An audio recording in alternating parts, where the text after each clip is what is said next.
I'm a fish boy who skates for Team X Blades with a leprechaun who plays basketball. Come to my smart house, meet my alien sister. Don't come hungry, because I'll bet my mom can't cook. Hello and welcome to Mom Can't Cook, a DCOM podcast. I am one of your hosts, Andy Farrant, and I get the greatest Christmas present of all, to spend time with my friend Luke. Wait a minute, you're not Luke. What have you done with Luke? Where's Luke? How did you get in here, bearded man? Me, Father Christmas. Oh my God. Where's Hello. Luke? What have you done with him? Oh, he's dead. Have you been good this year, Andrew? Oh my God, I hit Santa Claus with a fire poker. Oh, it'll take a lot more than that to take me down, Andrew. You don't think Luke fought back? He did. Ferociously. I pick up the phone receiver. Doot, doot, doot. My elves have cut the lines, Andrew. Oh my God. What do you want, you monster? What is it you want? I want you to come to the North Pole with me. I'm assembling a team. A team of what? You'll see Reindeer? You'll see you'll see when we get there. Oh, well, I'm sorry, folks. It's going to be a short episode today. Yep. Hello, I'm back. Good. Santa resuscitated me. He said that I yet had a part to play in his grand design. Hello, it's me, Luke Westaway. Today we're talking about the Disney Channel original movie, The Ultimate Christmas Present. Oh, yeah. Should we hear the promo clip for it? Yeah, actually, I'm keen to know what the hell they thought was going on. What tack they took. Yeah. Imagine if you had the power to change the weather. What did you do? I just touched that button. We interrupt this program for a special weather bulletin. Two best friends are about to give Los Angeles It's snowing. a white Christmas. The consequences could be disastrous. We'll be responsible for the next ice age. And when this power falls into the wrong hands, I will control the weather. someone's gonna pay for messing with Christmas. You're gonna get it. This Friday, Disney invites you to unwrap the ultimate Christmas present.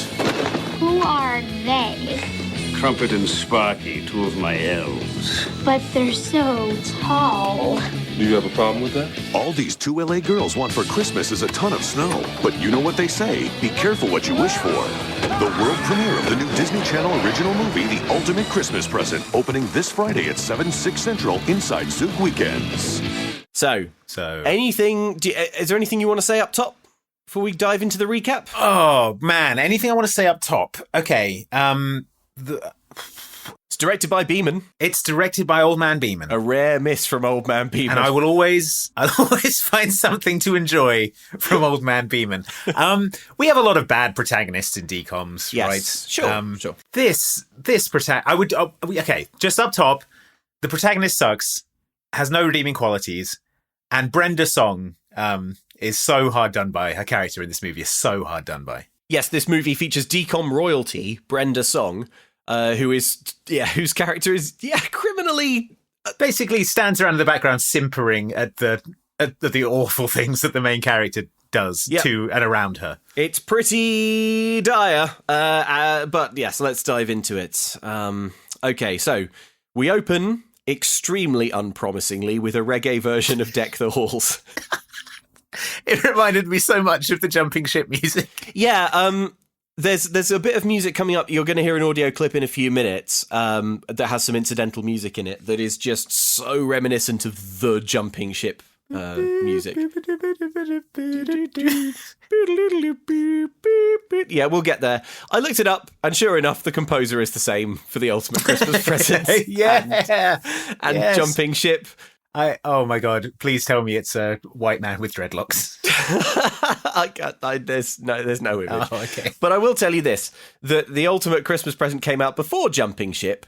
So this was the sort of first go at the iconic Jumping Ship theme. It was, I suppose, this laid the groundwork for some of the musical ideas. Yeah, the reggae from Jumping Ship stood on the shoulders of giants. Which is this reggae version of... We need to hear a bit of this reggae version of Deck the Halls. We can't talk about it for this long without hearing. Deck the hall with boughs of holly, fa la la la la la la la.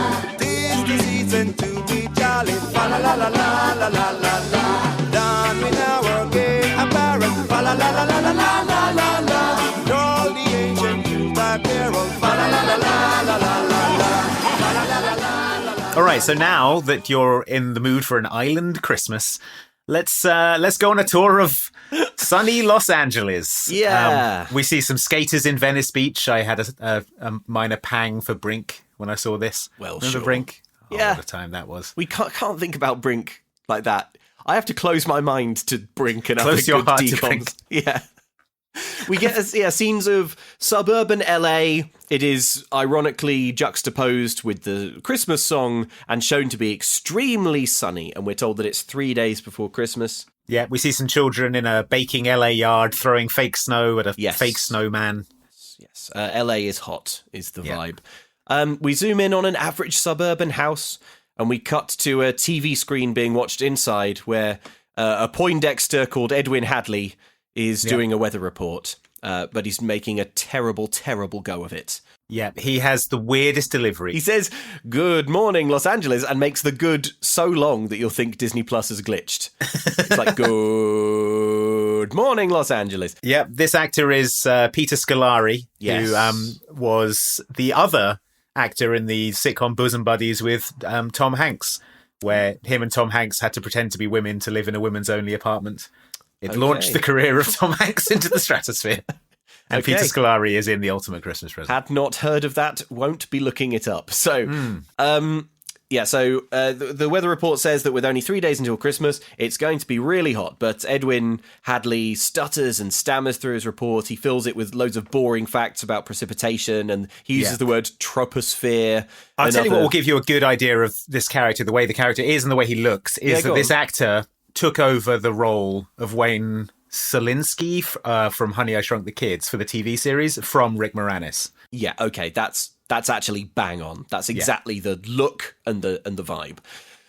So appropriately, the little girl who's watching TV, she shuts it off and says boring, and she wanders off through the house. This is Allie, the protagonist, but the camera moves around the house a bit, and we meet the rest of the family. Who have we got? We got Mom. Yep, she's on the phone. Yeah. She's busy. She's struggling to make toast because she's busy with her catering business. In walks her brother, Joey, played by Spencer Breslin from You Wish. He complains he can't find his Smash Crash float game. Yes, he says he swears he left it in his computer. Mum has no time for that. Dad walks in. He's also on the phone, doing some kind of business thing. It's charming all-American chaos. It's that Home Alone kind of frantic Christmas energy where everyone's on different phones, walking through rooms. Kids are sort of trying to get noticed, and parents are talking and colliding and arms full of things. Yeah, like that, but you've only got 4 people. 4 people. So you're trying to recreate that frantic Home Alone energy. And you're hoping if people move around quickly, they'll seem like more than one person. You'll dart out of the room and dart back in with a fake beard. Yeah, so that's going on. So the daughter, Allie, gets the phone. The phone rings, and it's her friend from across the street, Samantha, DCOM royalty, Brenda Song. Yeah. And that's when Allie drops the bombshell. Blake Lynch called me, and we're invited to his Christmas party. I'll be right over.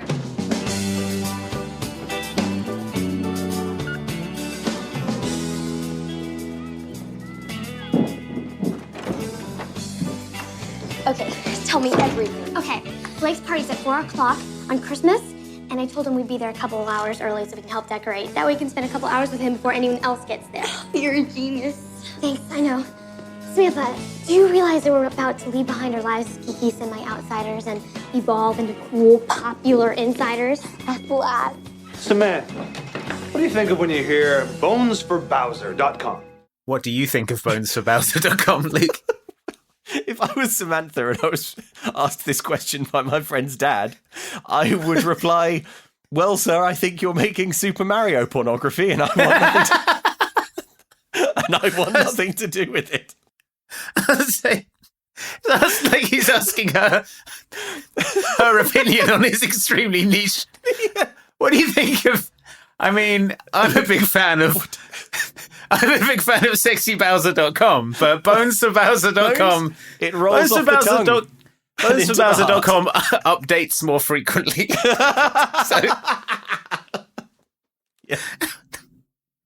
I mean, they can go weeks on Sexy Bowser without a new JPEG. Yeah, but bonesforbowser.com, you're talking a new JPEG every 2 or 3 days. And these JPEGs, let me tell you, Samantha. No. Yeah, you go talk to Allie. Yeah, no. We'll finish this conversation. Allie's not got anything planned for the rest of the day. You can talk to her later. Well, Allie, I think Samantha should be able to make up her own mind about who she wants to talk to. Samantha, do you want to talk to Allie, who you see every day at school? Or do you want to talk to me, Allie's dad, about the Super Mario pornography? So it turns out that Bones for Bowser is actually a web... And let me tell you, it's no more savoury a business. You can order dog bones on the internet, which sounds like the sort of thing a canny serial killer would use to dispose of corpses. So Allie says, Dad, yeah, it turns out bonesforbowser.com is a dog bone e-business.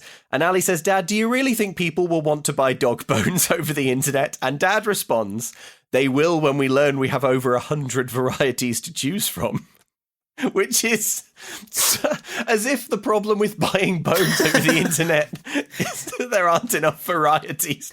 Also, do dogs have 100 different bones? How many different kinds of... Wait, well, hang on. A dog bone isn't a bone from a dog, is it? No, I guess it would be different flavours. Or, I mean, it could be different bones. Like, there are hundreds of different kinds of bones. You could get a femur. You could get the tiny bones you get in the ear. You could get like a pick and mix pack of those. Yeah, that's true. Like a dog could crunch through a great big bag of tiny ear bones. Yeah, exactly. Loving it. Some variety for the dog. But I would certainly worry that one of the varieties Dad is selling is human bones. Yeah, just a human skull. Yeah. Oh, I thought you... I ordered the miscellaneous bag of bones, and this is that missing hitchhiker. I'm going down to the store to pick up some dog bones. I was going to order them on a website, but there aren't very many varieties. There's really... I mean, how many varieties do you need for your... Like, just... Don't you they just you get a lot taste of varieties of dog chew toys. I today, in a coffee shop where I was buying a coffee, I saw mince pie flavoured chew toys. So... Okay, yeah, all right, fair enough. Maybe Dad is... Oh, well, hang on. Okay, well, that... 1, mince pie flavour.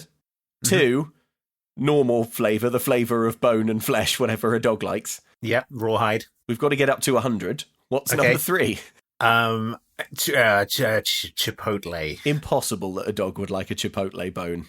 Well, yeah, I mean, what do dogs' taste buds? How sophisticated? I mean, they drink out of the toilet. There's a reason that dogs like chewing on bones, and it's because it tastes like a bit like killing an animal, right? Yeah. That must be what they're getting out of it.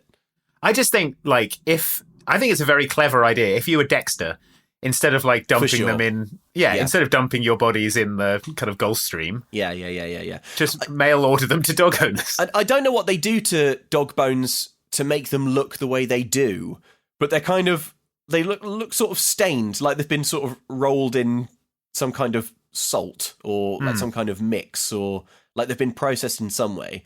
And I agree that, if you were Dexter, it would be an amazing way to generally disguise the human bones. And also, once a dog's had a go on it, then if anything, the dog looks guilty. Yeah, and the dog gets sent away. Yeah, the dog goes to prison. Yeah, and you can't be tried for a crime that your dog committed. Yeah, exactly. That's a dog and its owner can't be charged for the same crime. No, I'm pretty sure that's what double jeopardy is. That's why so many Americans marry their dogs. Yeah. For exactly that loophole. And then you're free to kill with impunity. So we're not saying that Allie's dad is a serial killer who's mailing the bones of his victims to dog owners. I think the film asks you to make up your own mind about that. There are, in my mind, only 2 possibilities: Super Mario pornography and serial killer bone dispersal. Yeah. The other note I have on this whole sequence is that Blake's Christmas party is at 4:00 on Christmas Day. What the Blake? Oh my gosh. Okay. That's absolutely wild. So we get a little bit more Christmas Day wildness because Mom starts describing the plans for Christmas Day itself, and she has scheduled it ruthlessly because that's her personality. Her personality is Microsoft Excel. She says that they're going to do presents, then go to church, then do lunch. But everyone says that they want to be done by 2 p.m. for a number of reasons, because that's when little Joey's basketball tournament starts. On Christmas Day! A basketball tournament on Christmas Day. Let me ask you this. Who's refereeing it? No one. No one. They're at home with their family. Yeah. I mean, unless you're going to find a particularly lonely referee and a particularly lonely bus driver to buzz all the kids there, it's going to be... Imagine how depressing. Oh, my God. Luke, do you remember when you and I were in Walt Disney World for Christmas? Yes. And we went to the Jelly Rolls piano bar. Yes. To watch the pianists Do I remember? How could I forget? The dueling piano thing. Yeah. And the pianists they got out for Christmas Day evening were all the divorced pianists who weren't allowed to see their families. There was. And it was so depressing. And that's not us. That's not us sort of making unkind inferences. That's the thing that they were talking about. Yeah.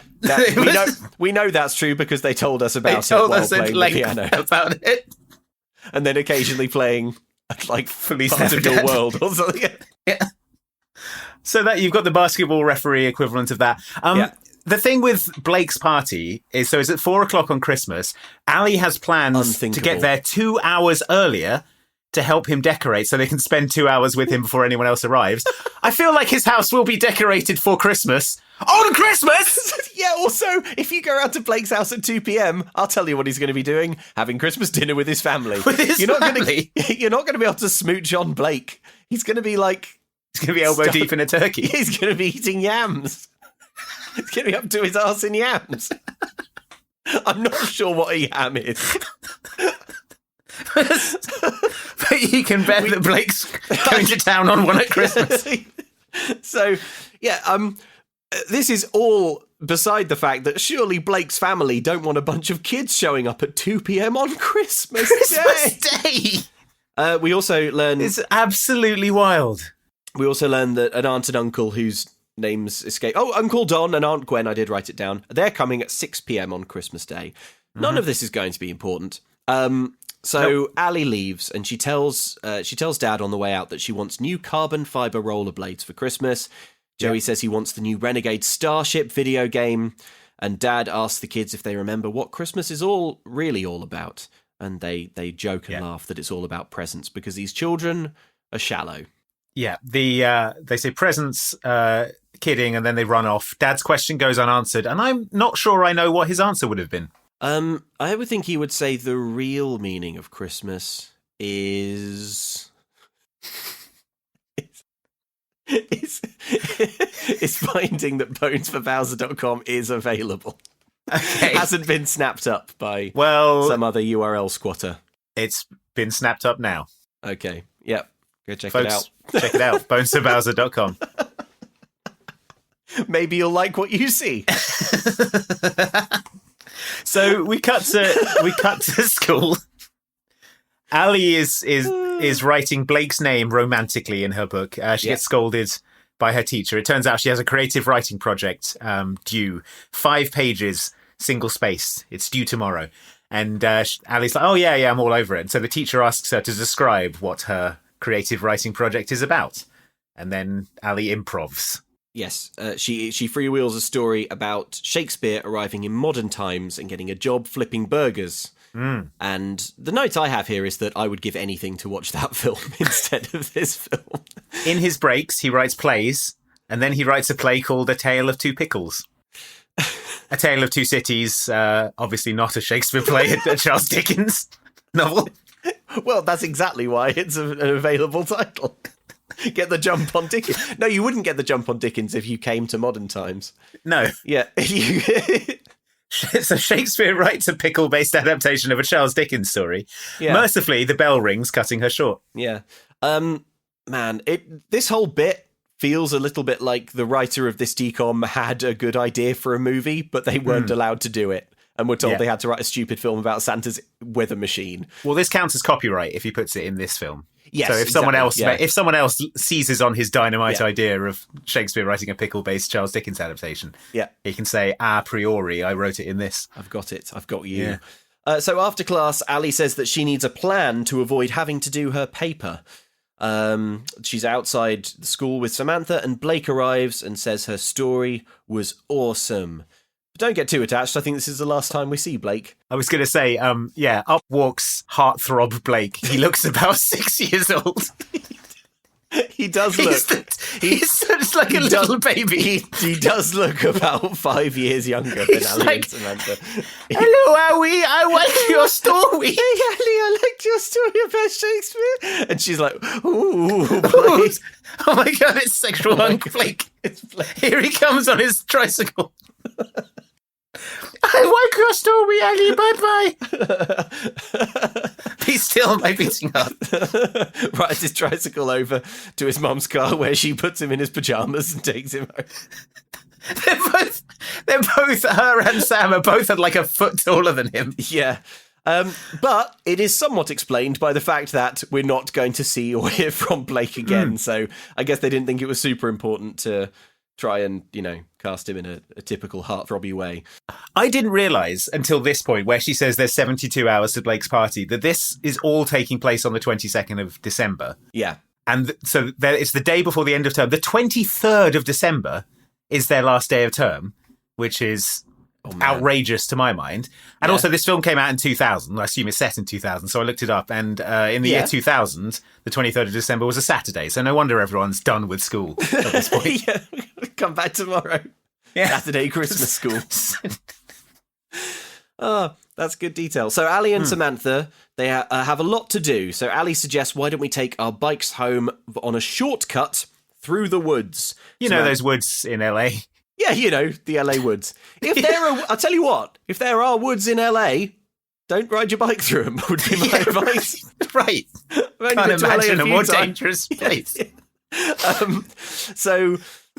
Woods in Los Angeles, like metropolitan Los Angeles. This didn't even occur to me. But the next shot is them like cycling through a redwood forest, the lush forests. Yeah. It's like explicitly stated they live in like suburban metropolitan Los Angeles, right? Yeah. The LA metro area. Maybe they took a shortcut via Yosemite. That sounds like a lot longer cut, but if we loop 700 miles north. Samantha is reluctant to take the shortcut. She says, every time you say, trust me, I either end up in detention or on a missing persons list, which are two things that are not equal. So anyway, they get lost in the woods and they come across a sprawling log cabin in the wilderness. Curious, Allie sneaks up to it and she peers in through the window and she sees an old man in a dark coat hunched over a workbench, muttering in a vaguely threatening and alarming way. Yeah. She wants to break in, but she sees this man is in there. So she says to Sam, what will you give me if I ding-dong ditch? And Sam is like, nothing. I don't want you to do that.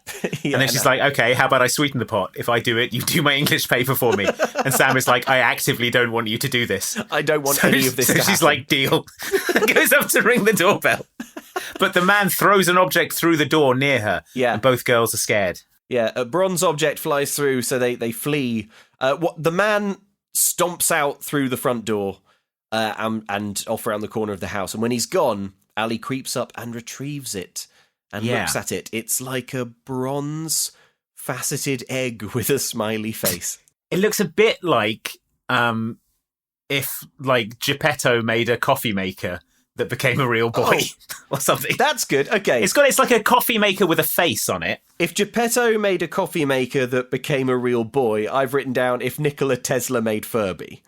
So like, okay, yeah. Cross those things in your mind and you get this. It's got a face that says to me, hey, boys and girls watching the Disney Channel, I'm going to come to life and be fun. I'm going to talk and sing songs maybe. And I've got a kind of Olaf from Frozen vibe. Yeah, like, hey, this is the point in the Disney movie where they would pick up a comic sidekick, It's the dragon from Mulan or or Flounder or, No, it's just sort of inert and never speaks or dances or does anything. It's got a face and googly eyes. It's not going to do anything at all except endanger millions of lives. Yeah. So, Allie takes it and they run off into the woods. Yeah, she's like, nice, free thing. Yeah, good, a free object. The old, presumably never having seen a bin before. Yeah. She's like, what is this treasure trove? Yeah. So the old man comes back to find his contraption gone.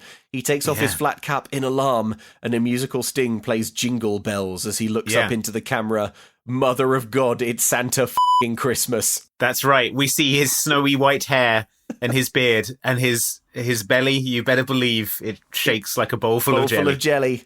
Here he is, folks. Santa Christmas. Yeah. So himself. Back at the house. Santa H. Christ. Back at the house. Mum's in the background of the shop peeling vegetables. She's catering hard. She has an assistant taking her phone calls. When are we going to get our Christmas tree? Asks Joey fairly, as it's the 22nd of December. They don't have a Christmas tree. Mum says, "Oh well, I thought we'd wait for Dad." Turns out that Dad has gone to San Francisco. San Francisco to procure more bones for Bowser. So he's gone to San Francisco, where the beating heart of the Bones for Bowser community, the seedy underbelly of the Bay Area. He's gone to procure Bowser's bones. Yeah. He's there to kind of tie up the deal. So Mum's like, well, I thought we could get the tree when Dad comes back, even though that's going to be later than now, and now is the 23rd? The 22nd of December. 22nd of December. Joey says, way too late to get the tree. It's bonkers. Joey says, all the good ones will be gone by then, correctly. All the good ones will be gone by now. It's the 22nd of December. The Christmas tree shop is shut, Joey. I can't believe how close this is happening to Christmas. It's wild to me that anyone is still doing anything at this point. I embrace Christmas enthusiastically every year, and I accept that I put my tree up earlier than most, but mine went up in November this year. It's been up for same. like 2 weeks, I mean, but even so, the 22nd of December, why bother? Why bother? It's coming down again in a minute. It takes so long to do, and then you're going to have to take it straight down. Yeah, you're going to have to kick it straight over. I'm so mad about this. Such a waste. So mad about this. I can't fathom the way these people live. I know, it's awful. The way I'm going to. What are you doing on Christmas Day? I thought I'd go to a basketball tournament, then maybe to the movies, then I'd go do some shopping. Well, look, I mean, the first thing we'll do is head down to the Christmas tree store. So get a Christmas, pick up a Christmas tree. Then we'll take it home. Yeah. Then I thought we'd drive. You've got to go down there early because the good ones are all gone by midday on Christmas Day, aren't they? Because of the rush that everyone. Then we're probably going to head down to the mall, buy presents for each other. Might hit the bowling alley, maybe the rifle range. I'll probably pop into work, do a couple of hours of admin. Yeah, of course. I mean, we've got to be done by 2 p.m. because that's obviously when the traditional Christmas Day basketball tournament. Yeah. And then we'll be going round to Blake's house for his big Christmas bash. Yeah, of course. Yeah. See all of Blake's family. They'll be happy to have everyone in the neighbourhood round on Christmas Day. Yeah, that's a tradition. Yeah. And then hit up a couple of nightclubs in the evening. It's so disrespectful to Christmas Day, the Christmas Day that they are so casually embracing. Yeah. I mean, I'm not... Okay, Christmas Day is generally, when you think about it, quite rubbish. It's very good and exciting for the first part, when everyone opens presents. The meal is great. Yeah. And then by 2 p.m, that's it now. Yeah. You have to endure the rest of Christmas Day. You're not allowed to do things. You're not allowed to go out and have fun. You have to stay in your house. At most, you can do a walk. Yes, if it ends, that's the most exciting thing. If it ends in a quiet pub that may you can be do, open. Yeah, and then whenever it comes on, I don't know, someone in your family will put on the Strictly Come Dancing Christmas special, and you're not allowed to leave the room, and you have to watch it, and you have to comment on how the dancing is. You have to engage on it, but it's going to be fine because you're so full, you're so painfully full that even all you can do is just sort of lie there and burp and fart and sleep. And then someone will suggest playing a game. And they'll pull out a version of Trivial Pursuit from 1984. Yeah. They will heave themselves off the sofa. You'll have to answer questions about West Germany and then you get to go to bed at 7 p.m. to enjoy a fitful night's sleep as your body wrestles with what you've put in it. So no, I don't think you should be allowed to go to basketball tournaments and parties. Well, I'll tell you what, recapping that has made me really excited for Christmas.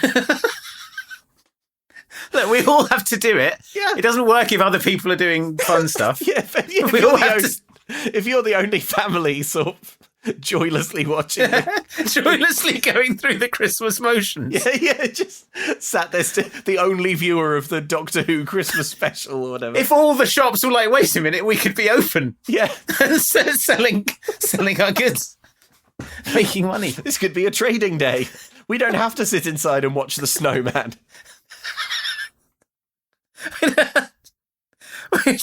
We could have a day without Wallace and Gromit. Okay. Okay. So, Allie returns to the house.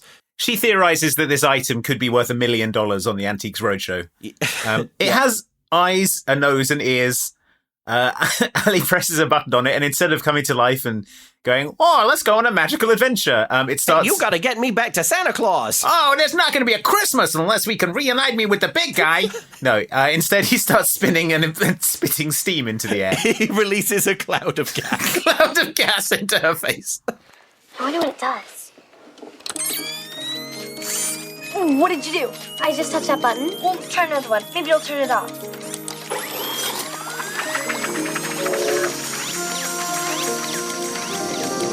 Wow. Awesome.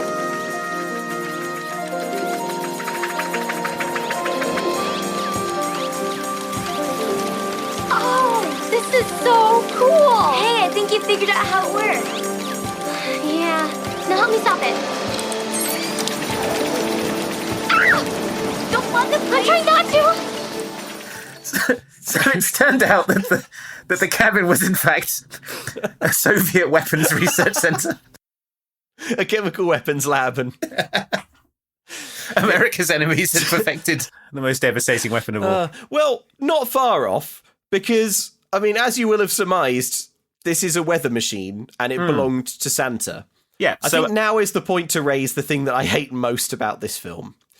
Okay. And that is that this movie never really makes much effort to explain the fact that it's all about Santa's weather machine. In fact, it presents Santa's weather machine as if a weather machine is something that we've all accepted Santa to have. Yes. Like, think of... What did we do last year? It was Deck the Halls, wasn't it? Where it's like, what if some ordinary kids got control of the thing that lets Santa stop time? Twas the night. Oh, yeah, sorry, it was Twas the Night, yeah. But it's like, in that, they steal Santa's sleigh. And you're like, yes, Wow. I understand that. Wow. Santa's sleigh. Imagine if some ordinary kids got hold of Santa's sleigh. Imagine if some ordinary kids got hold of a reindeer. Imagine if some ordinary kids got hold of Santa's iconic outfit. Imagine if they got hold of the thing he uses to freeze time so he can go magically down chimneys. Imagine if they got hold of his weather machine. You know, the one from the songs and the books and the stories. Santa's weather machine. He's turning on his weather machine. He's setting it to rain. It's not a thing. An hour into this film, there is going to be a throwaway line of dialogue where Santa explains why the he's built a weather machine, and it is not satisfactory. It isn't, no. And yeah, there's not... So Santa has... The reason they give for this later on is that Santa wanted everyone to have a light dusting of seasonal snow as the ultimate Christmas present, which doesn't explain why he's programmed it with all this other kind of weather. Let me tell you. Okay, so Allie and Samantha, then we sort of get a comic series of vignettes as they poke all the different buttons on this weather machine, and we find out that the weather machine, as well as doing rain, which is what it did first, it can also do lightning strikes and earthquakes. They press a button and it does an earthquake. Yes. Why, Santa, why does your weather machine do earthquakes, which aren't weather and have Earthquake isn't weather. It doesn't have any good application. No weatherman ever stood in front of a green screen and said, earthquakes sweeping in. better pack a hard hat today, folks, because... Yeah. Oh, don't forget your hard hat. It's a real quaker out there. It's a real quaker out there today, folks. Earthquakes will be paralysing the city. Yeah. It's the big one. The San Andreas fault. It's going off again. The only reason Santa would build a weather machine with an earthquake function is to hold world governments to ransom. Yes. I think it's a little fail-safe for Santa. It's like, things are good now. Yeah. But who knows what might happen in the future? Yeah. Maybe Santa Claus needs to let people know who's in charge. Santa has excellent relations with the current US administration. And they have an understanding. He delivers them presents. They leave the North Pole alone. And they don't look too closely into how elves are made. But if things should ever change, maybe, Let's just say we want a deterrent. Exactly, yeah. You want an option. Yeah. Also... You know, you have no assurances that the US isn't going to invade the North Pole. No, you don't. Maybe they discover oil reserves. Yeah. Well, here's an assurance. I've just earthquaked all of Florida into the sea. Yeah. Here's an assurance. Seattle just slid off into the Pacific. How about this? Chicago got struck by so much lightning, there's nothing left. So, yeah, I think kind of future supervillainy is the goal here. Yeah, I mean, Santa's been doing the whole giving gifts thing for a long time. And actually, to be fair, the Santa Claus in this movie is not very holly jolly. He's mostly just angry and shouting at children all through this film. So he does seem like the kind of Santa who's so burned out on the whole Christmas deal that he might be turning to supervillainy. Well, Sam thinks that they should return this, probably because of the supervillainy prospects. Allie, however, wants to use it to close down the school by creating a snowstorm. They'll have to close the school, as she won't have to do her assignment anymore. Yes. Sam isn't keen on this, but Allie tries to wheedle her around to the idea by saying, we'll be doing an incredible service for the community. Sam, how would you like to start Christmas vacation a day early? How? With a snow day. A what? A snow day. You know, my cousin Stan lives in Boston, and he said every once in a while they get so much snow that they have to close down the schools because they can't clear the roads fast enough. We could do it with this. Just put it outside, crank up the volume, and make it snow real hard. Are you nuts? Do you know how much trouble we could get in? Sam, how happy would everybody be if we actually had a white Christmas in LA for, like, the first time ever? We'd be doing this incredible service for our community. Well... And guess what else? If tomorrow's a snow day, then we have 2 extra weeks to do that dumb creative writing assignment. And even more important, we have a whole extra day to plan what we're going to wear for Blake's party. So they do actually activate the machine, and it starts to snow, which is lovely. The snow is so obviously that fake soap stuff, and it's going to be in almost every scene of the film from this point on, and it looks visually horrible. When I see it, I can't help but imagine it going in my eyes and mouth. Yeah, you know, they use gross. Instant mashed potato a lot of the time for this stuff. Do they really? Yeah, like flakes of instant mashed potato. I know, it's the worst, isn't it? Oh, that's foul. So Allie sets the weather machine going, leaves it running in her window box outside her window. Although it doesn't seem to be working so far. Yeah. Then, in one of the most whiplash-inducing hard cuts I've ever seen, we cut to the North Pole, and an on-screen title says, The North Pole, same time. Same time. You don't need to say same time. I assume it is the same time unless stated otherwise. Yeah, we don't need to put that in every cut. Same time. Well, same time. The thing is, when you're writing a screenplay, you generally have to sort of indicate if you're cutting to a different scene, right? You'll generally indicate what time of day it is. So you'll be like North Pole morning, North Pole North afternoon, Pole night, whatever. Yeah. One of the things you can put in there as direction to let the production know that this is supposed to be happening simultaneously. You can say same time. You would not put that on screen.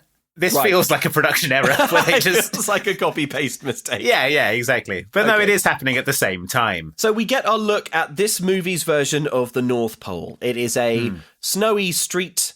A snowy main street. Elves race up and down it on golf carts. All of the snow is awful soap.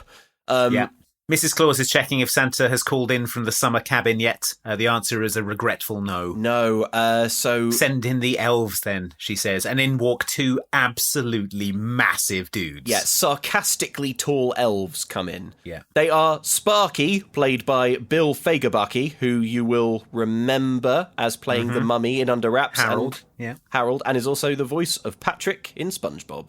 Yeah. And Crumpet, played by John Sally.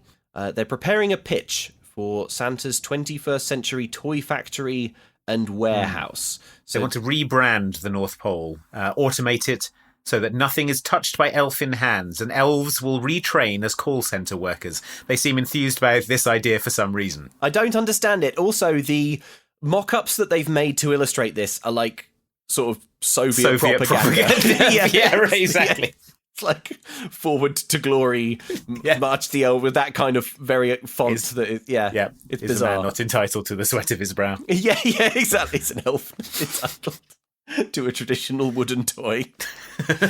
So they asked Mrs. Claus what she thinks of this idea to turn the treasured North Pole into a telemarketing hellscape, and she says that it's the worst idea she's ever heard. Yeah. Then she answers a phone call from Santa, who says, "Mama, the weather machine is missing."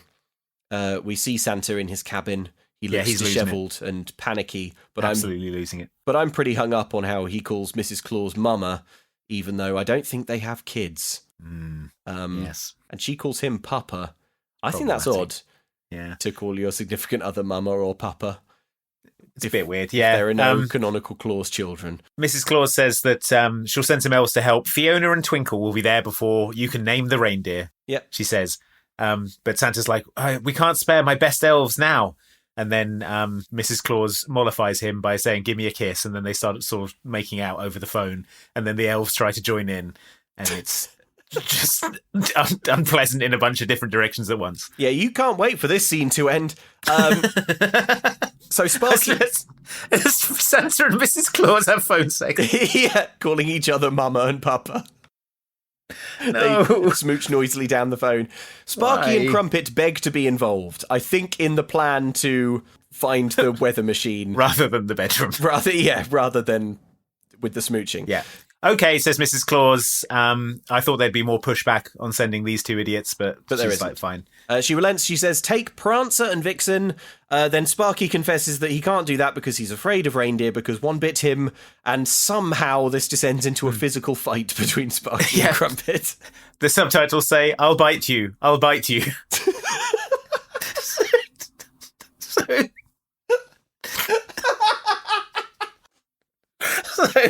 So it's immediately descended into ugly violence between these two 7-foot giants.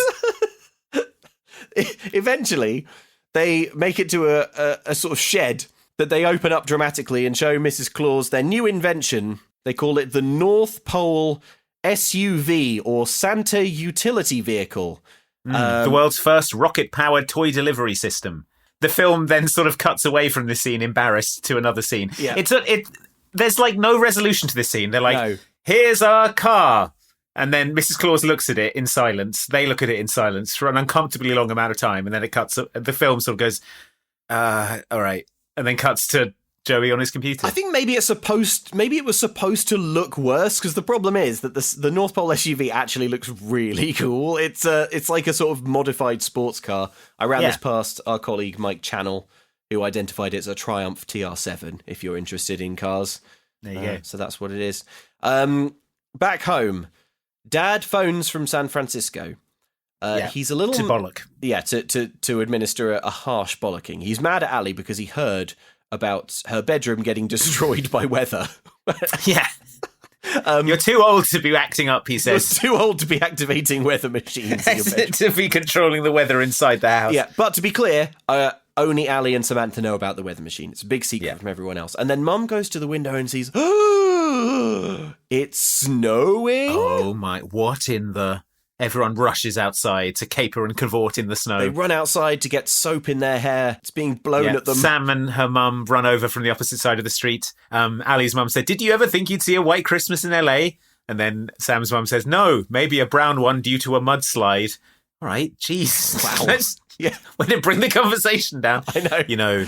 You know, hundreds of people die in mudslides every year. Oh, yeah. There's been studies. It's still a pretty unique weather event, though, this snow. Quite fun. But have you ever thought about No. getting trapped in a mudslide? You go ahead, you celebrate. I personally find it hard to enjoy. I find it hard to enjoy when I know people are dying in mudslides every year. I know mudslides continue to reach. The problem isn't the problem. You don't die in the initial slide. That's the problem. You're trapped. You're trapped under there for days, maybe even weeks. I slowly sit down and start cautiously making a snow angel. Yeah, no, it's try not to think about it. It's probably best. Doesn't bear thinking about. Yeah, I put my sled back in the garage. Yeah, I think that's probably for the best. Anyway, enjoy the snow. I'll be inside. So that's Sam's mum. Yeah, so the whole street is out rejoicing. They're caroling, and just getting a whole load of weird chemical soap blown in their eyelashes. Yeah. Cut to Sparky and Crumpet. They're flying through the sky in the North Pole SUV. That's right. Sparky has to pee. So he just goes over the side. No. There's some kind of weak comedy about that. And then Sparky looks at the dash and he says, "Hey, why are we heading east?" Crumpet says, "That's not a compass, it's a fuel gauge." Whoa. And it's pointing to E because you forgot to put gas in the gas tank and now we're plummeting to Earth, but there are umbrellas on the car. Anyway, that was that scene. Cut to the TV station. With Peter Scolari. Edwin Hadley begins his weather report by falling over from a standing position, which is a bad start to his weather report. He's handed an emergency report on a piece of paper that says that there is unbelievably snow in LA. He says, "That's impossible, this is wrong," and he throws the paper away furiously. This happens several more times. He continues to just sort of deny it and get angrier and angrier, and then a snowball is thrown at him from off camera and he collapses. Yeah, it gets so deep into his ear. Yeah.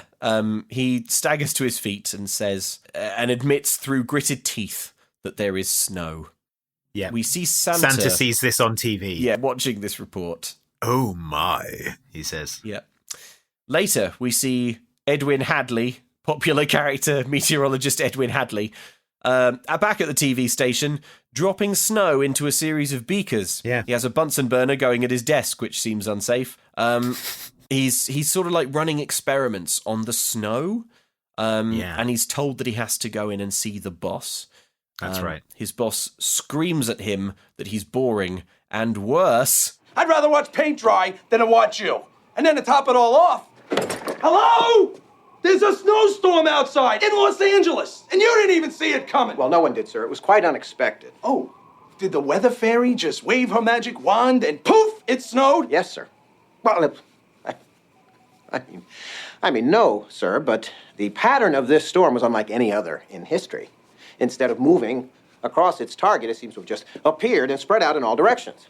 So, in measuring the amount of snowfall, I'm going to be able to determine from where it's been the longest, thus where it began. Okay. Imagine I'm the audience. And hey, guess what? I'm asleep! Well, Mr. Martino, as to the... Oh, come on, Hadley. Let's face it. You are a joke. An embarrassment. The worst weatherman in the world. So the boss gives him one more chance. He says, "This is a huge story, this snow being in Los Angeles, and you are a weatherman. Go out there and dig up some real news on this storm. Like, are the Backstreet Boys going to cancel their concert in the park? How's Brad Pitt going to get to the set of his new movie? You know, and then get some hard luck stories about cars not starting and people slipping on ice. It'll boost our ratings." To be fair, would watch. Yeah. Yeah. That sounds interesting. It does. Yeah. Human interest. So, back at home, Allie is watching the TV news and she's watching Edwin Hadley's latest report. It's another bad one. Yep, he's not followed the advice at all. No, he hasn't, so probably he should have been fired. Maybe these scenes were supposed to go in a different order. But in any case, the list of schools that are closed is read out and Allie gets the longed-for confirmation that her school is indeed shut because of snow. Smash cut to Allie running outside into the snow. Her and Samantha embrace. Yeah, we get a little montage of all the LA kids enjoying snow for the first time ever. They're snowboarding on their pool floaties. Yep. People's convertibles are full of snow. Soap is matting their hair and clogging their eyebrows. Yep. Powdered potato is going into their airways. Yeah. It'll never come out. Yeah, it's like... Every time you cough for the next year, there's a little cloud of potato. The thing is, like, we've already had the only bit of this film that isn't set in the snow. At what point would it have been easier to head on up to Canada and film this there? Yeah. Like, yeah, exactly. It would be You're like, go somewhere snowy and find a way to make it not snowy for the put a fake scenes. palm tree in there. Yeah, for the two scenes that you need where like there isn't snow everywhere, because it's really distracting how gross the snow looks, and they're all like, oh my god, and like people will come indoors and like for the whole scene they've just got this kind of like white gunk kind of like matting. It's not melting, because it isn't snow. It just sort of like beds in, just sort of knits into your hair. It just becomes foul. a solid sheet. Yeah, it's gross. You can see it setting. So anyway, we get this nice winter montage. I've written down, I hope nobody breathed any of this stuff in. Cut to Santa's lodge. Sparky and Crumpet drag the Santa utility vehicle up to Santa, and then they pitch the concept of it to him. Yeah, they describe it as being good for the Christmas industry. Santa whips around and snarls at them that Christmas isn't an industry, it's a holiday. This Santa is going to do mostly snarling. Mostly going to whip around and snarl at people. He's so cross. So he's cross and he's growling as they help him look. Sparky and I have a few new gift ideas we want to run by you. Like we got. Stop it! Okay. Where would I be if I was a weather machine? Did you check the cabin? Yes. Did you retrace your steps? Yes! Did you check your pockets? I've been through this before. I've checked every square inch of... What's this? I know this one. It's a trash can lid. Underneath. A shoe print. This is terrible. It's my worst fear come true. The weather machine has been stolen. At this point, this would be a perfect point for Santa to explain why he built a weather machine. Yeah, and yet he doesn't. He doesn't. Also, all the elves already know. It's like, oh, Mrs. Claus, my weather machine's been stolen. And she's like, say no more. Sparky, Crumpet, the weather machine's gone missing. And they're like, of course. So clearly the whole North Pole has been clued in as to the plan to, I don't know, expand Santa's empire through waging earthquake war on Greenland or something. Anyway, back home, the snowstorm has spread to San Francisco. It's got up the entire western seaboard. So Dad calls Mum to say that his flight is delayed. I've written down, good one, Allie. Nobody in America gets home this Christmas. Well, I mean, okay. Is this the time to talk about... Now's the time. Like, now's the time, because this is the point where the movie starts to sort of seed the obvious consequences of Allie's actions. So, right. It's fun to say, oh, look, we've got 14 inches of snow. How fun that is. The death toll is going to be significant. Yeah. Right. For a start, elderly people die in cold weather anyway. Los Angeles has a large unhoused population. Yes. And, of course, you're talking about a place where the infrastructure for this kind of devastating cold snap is not in place. Because they're not expecting it at all. Right. So all of the electrical grid will not be winterized because they will not be expecting any of this. There are rolling blackouts in this film. Yeah. So we're talking life support systems going off. So that's California. Let's talk about the effects on the wider United States of America when California's agriculture is decimated. Yeah, entire crops are just going to be destroyed. Yeah. We're going to lose, staple crops. Yep. If you're wondering why you can't get a bottle of California Zinfandel from 2001, it's because that's the year Allie decimated the vineyards and they all the harvests failed. Yeah. You might remember the North American cold wave in 2021. Yes, I do, yes. Yeah, it hit Texas, particularly badly. You remember, a lot of Texas was without power. Yes, which is, I hope I'm not showing my ignorance here, but Texas is not a state that you typically associate with terrible cold. Right, exactly. They had rolling blackouts, a number of deaths. So, what Allie has done here is killed... if you put her as directly responsible for these deaths, I would say she is one of the most prolific killers in American history. Yeah, I think that is fair.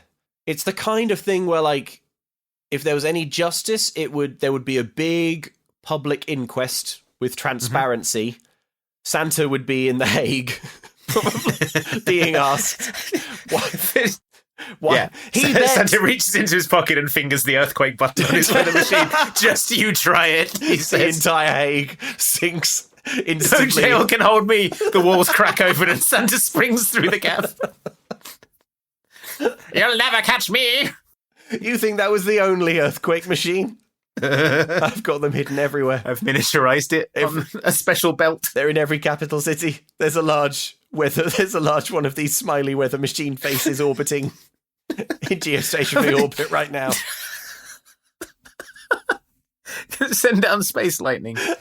So this is the first hint we get that obviously by making it snow everywhere in California, Allie's actions basically are going to get away from her. And the first clue is Dad's flight being delayed. Yes. Because, of course, there's all this snow. Okay, we cut to Santa analysing Allie's shoe print, which he saw underneath the trash can that he threw the thing away in. So they're trying to... Oh, this is choice. They're trying to track down Allie now. Yeah. Sparky and Crumpet have put together a shoe print analysing software program, despite being idiots, that tells them what Santa already knows. Yeah. It's an Adidas Flight running shoe size 7, because he delivered 40,000 of them last year.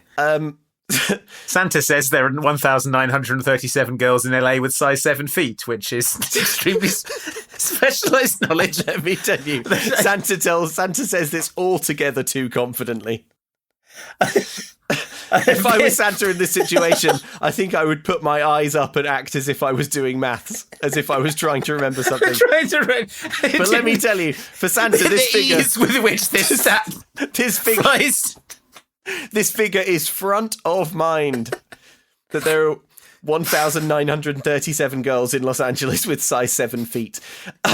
Also, sidebar, no, there aren't. There are 4 million people in LA. That figure is way too low. 1,937? Size 7 is a very, very common foot size. Well, maybe he gets his info from footsforbowser.com. Bones for Bowser's feet. Santa says that he's going to narrow down the list further by dispensing with the nice list and just checking the naughty list. Sparky and Crumpet have also developed Naughty and Nice software program, and then Santa spins around and yells at them. There's no time. He barks viciously.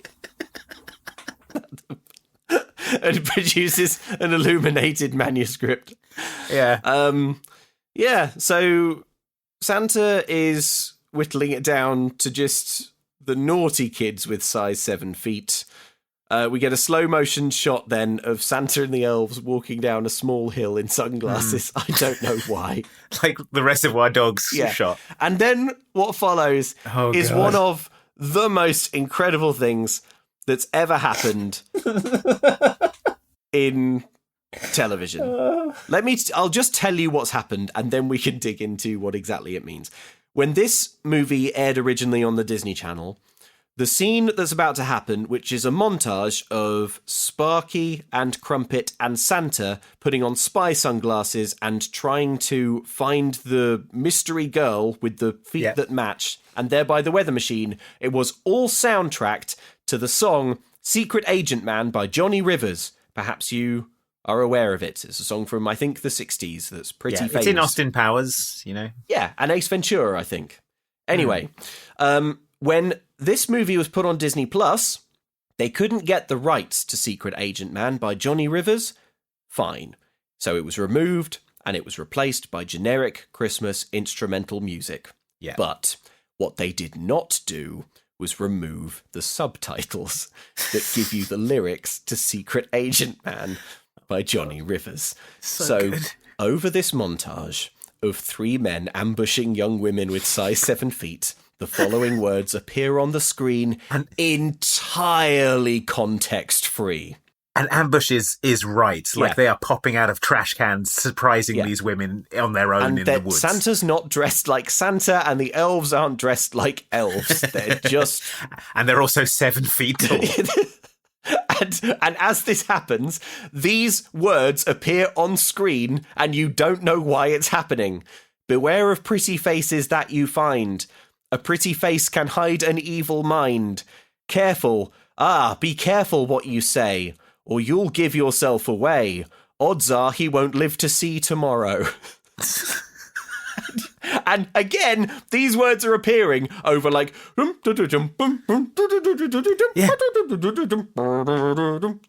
it's so sinister, like... they're like interrupting these naughty girls. One of them is baseball batting the heads off snowmen, and then Sparky stands up terrifyingly from behind the decapitated snowman to interrogate her. A couple walks through the snow, a naughty girl drops some snow on them, and then is confronted by the looming figure of Crumpet. One girl is like licking candies in her house, and then Santa teleports in behind her like Shang Tsung from Mortal Kombat. He explodes into view with a smoke bomb behind her. Hello, Mary Jo. He says in exactly that tone of voice. Hello, Mary Jo. Then he vanishes again before her mom sees. So she looks insane. So Mary Jo. Who will believe you, Mary Jo? Mary Jo. The thing is, I can imagine this scene just about working if it has the music Secret Agent Man by Johnny Rivers. But not only does it not have that, it doesn't have that and has some of the lyrics from Secret Agent Man by Johnny Rivers, but crucially, not the lyrics Secret Agent Man, which would give you, the viewer, a clue as to what had happened. You can only put this together by Googling the creepy lyrics on screen. Just the lyrics, odds are he won't live to see tomorrow. Yeah, that line appears right over little Mary Jo as Santa smoke bombs in behind her. So sinister. It is the most inadvertently haunting thing you can imagine. And it is such treasure. And it's just one of the things that I love about DCOM so much, that not only when they were made was there a lack of attention to detail and a lack of oversight, but they've made it onto the Disney Channel in this sort of like bulk upload form that just lets this weird stuff slip through preserved for all posterity in this form. Yeah. Oh, it's great. So all these naughty girls denied knowledge of what's been going on. So that was fruitless. Back at Allie's house, Sam and Allie are checking outfits for Blake's party. Allie is like, how about this outfit? My new red top and my new black skirt. Sam points out that both items actually belong to her and were loaned to Allie. And Allie is like, well, maybe I'll just keep them and they'll be my Christmas present. Samantha's like, oh, Allie. Allie sucks. Oh, Allie, you're so great. Yeah, Brenda Song's role in this movie is mostly to stand around, like, simpering at the things that Allie says, which are self-centered and mean. Yeah, right. And she's like, and then she says, I gave you your Lion King videotape back. And she was like, 6 years after I lent it to you. And then Allie went, but you got it back, didn't you? And Sam goes, oh, Allie. Oh, Allie, never change. Allie. Oh, you girl. So Samantha's mum comes over to pick her up. Her hair is covered in wet, sticky potato and soap. And Dad phones with brutal news. There have been more troubles with flights. Yeah, he's still at SFO. The roads are a mess. All the flights are cancelled. Yep. Joey is distraught. Allie is like, it'll be okay. I just know. And then they run upstairs to the weather machine and turn it off. Yes. They turn off the machine. It's still snowing, though, but they reason that maybe it just takes a little while to for the changes to filter through. So that stuff I was saying about Sam. Yes. Reaches its apex here. Sure. Where Allie is like, man, imagine if my dad weren't here for Christmas. Imagine how much we'd miss him. It would sure suck to live like that. And Sam is like, yeah, I mean, as you know, Allie, my own father is dead. So I get it. And then and then she says, don't feel bad, Allie. My dad died when I was 3. So how can you even miss someone you don't remember, right? Yeah, it's... Well, okay. To make Allie feel better. To make Allie feel better about this horrible faux pas that she's made. Look, my dad died when I was only 3, and I barely remember him. So how can you miss someone you don't even remember, right? But still, I shouldn't. It's just weird around Christmas. Mom says this was his favorite time of the year. He'd start playing Christmas music the day after Thanksgiving. She says he would have kept our Christmas decorations up all year if she would have let him. So, it's pretty sad stuff. Brenda Song acting her socks off here. Brenda Song is good. Rolling down her cheek, sensing an opportunity to wrench the conversation back to her. Allie starts talking about her parents and some fucking charm bracelet or something. And Brenda Song is openly weeping. Yeah. And then she's just like, she starts sort of like smiling and going, oh, your parents and their charm bracelet. Yeah. So yeah, so Allie responds to this outpouring. I can't believe this reaction. She does. So this is psychopathic. The way she reacts. Allie watches to this. Samantha sort of like weeping and crying and is sort of nodding about her dead father. Yeah. Just waiting for her turn to speak. Yeah, I know what that's like as well because my dad buys my mom a new charm for her charm bracelet every year, which my mom just loves, and my dad is just so alive when it happens. And it's like, this story is nothing. It's a story about how it's so sweet that her goofy dad buys a charm bracelet for her mom. And it's like, Yes, Allie. That sounds nice. Yeah, That's a we weren't nice family- talking about that. Yeah. We were talking about how my dad died, and it's really hard for me around Christmas time. Yeah. This scene when Brenda Song is pouring her heart out, it reminds me of that absolutely wild monologue in the movie Gremlins, where the movie just pauses for a bit while she tells an unbelievably weird story about how her dad was coming down the Christmas tree to surprise them dressed as Santa and got stuck in the chimney and died in there, and they didn't notice until he started to smell. Which is, when I was a kid, that freaked me out so bad. And in retrospect, I haven't thought about it in years. What the was that doing in the movie Gremlins? Why did they stop the movie Gremlins for 2 minutes to do a weird slow zoom on a story about... to do a Tales from the Crypt. Yeah, right. Absolutely bizarre. Anyway, so they realise, oh, look, outside, the snow, it's stopped. Hooray. It seems like everything's going to be okay. Yeah, this scene is portrayed like these two friends have had a heart-to-heart. Yep. And now the air is cleared between them. And what actually happened was Brenda Song, Sam, reached out to her friend Allie for some comfort in this time, and Allie started talking about her own stuff and basically ignored everything she was saying. Yeah. And then the character of Sam just simpers at Allie and is like, oh, Allie. Oh. Never change. Luke, I'm having some trouble. I was wondering if you could give me some advice. Oh, yes. What do you need? Okay, well, I was walking in the woods here in the middle of London. Sure. You know those woods that they have here? Yeah, the dense forest. Yeah. Yeah, the dense forest. I was just minding my own business, and then in quick succession, I was struck by lightning 28 times. Oh no, I'm sorry. Yeah, it seemed unlikely that it would happen. I don't know where it came from. It's sort of a cloud just appeared above me, struck me with lightning 28 times, and then vanished. Ah, that's annoying. Are you okay? Well, that's I'm not sure. I feel like I should see a doctor to get myself checked out, because it did blast off several of my limbs. Yeah. And my hair's all standing straight up now as well. Which is a good look. And you can see my skeleton through my skin. Which is also a good look. You've got a good-looking skeleton, Andy. I've long suspected it. Thank you. Yeah, I try and take care of it. I send it out for polishing. I bet that's a good skeleton he's got in there. Send it out for polishing a couple of times a month, just to keep it fresh. But yeah, I have a public-facing job. I need to. My skin needs to be opaque, broadly on, not see-through. Yeah. So if I could, I need to see a doctor, but I don't know how to find one who understands my medical needs and also takes my insurance.